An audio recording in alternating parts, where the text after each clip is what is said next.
maabilidad, madiskarte, maalam, at hindi kailanman mauubusan ng paraan.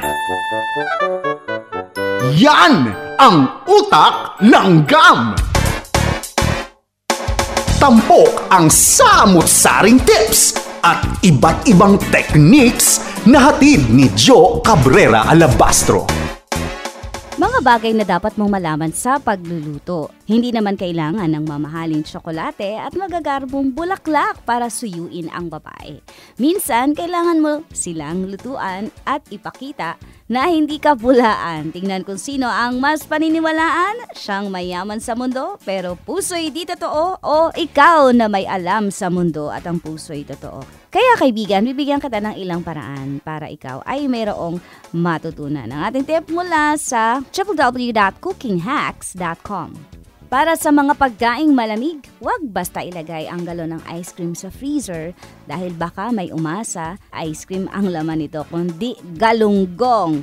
Naranasan ko na yan. Huwag basta-basta ilagay ang galon ng ice cream sa freezer kung hindi naman ice cream ang laman nito. Kung gagamitin ang lalagyan ng ice cream, lagyan mo rin ng label kung ano ang nasa loob nito. Samantala, yung mga tirang ice cream naman pwede mong ilagay sa plastic ziplock para maiwasan ang sobrang pagka-freeze ng ice cream. Minsan sa sobrang tigas ay hindi mo na makain yung ice cream. Although, kapag super frozen ang ice cream, ang solution dyan para mas madaling ma-chop-chop, ibabad ang kutsilyo sa mainit na tubig saka mo ito i-slice doon sa frozen ice cream. Kung ikaw naman ay mahilig kumain ng fresh herbs, gayatin ng pino ang mga nais na i-preserve na herbs. Ilagay mo yan sa ice cube tray at balutan ng olive oil. Tapos ilalagay yan sa freezer. Next time na magluluto ka, kailangan mo ng fresh herbs. Ayan, buksan mo lang ang iyong freezer at andon ang frozen herbs. Kung nais mong mapadali ang paglamig ng soda, lagyan ito ng wet paper towel bago ilagay sa refrigerator at ma-absorb niyan ang malamig na temperatura ng refrigerator agad. Kung ikaw ay walang mahabang oras sa pagluluto for the next day, maglaan ng oras sa kasalukuyan para lutuin ang pagkain. Kung hindi ka na makakapagluto sa umaga, magluto sa gabi.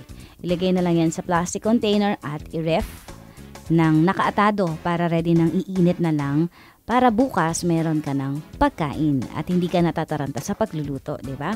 And since usapang ref tayo, ang mga prutas na galing sa ref, gaya ng saging, pwede yan ilagay sa ice cream and it will serve as a nice ice cream base. And lastly, para naman ma-preserve ang moisture at mapanatili ang juiciness ng prutas, yan, slice yan at ilagay sa plastic container, saka i-freeze. Okay? Ang ating tip mula sa cookinghacks.com. Ako po si Joe Cabrera Alabastro para sa Utak Langgam.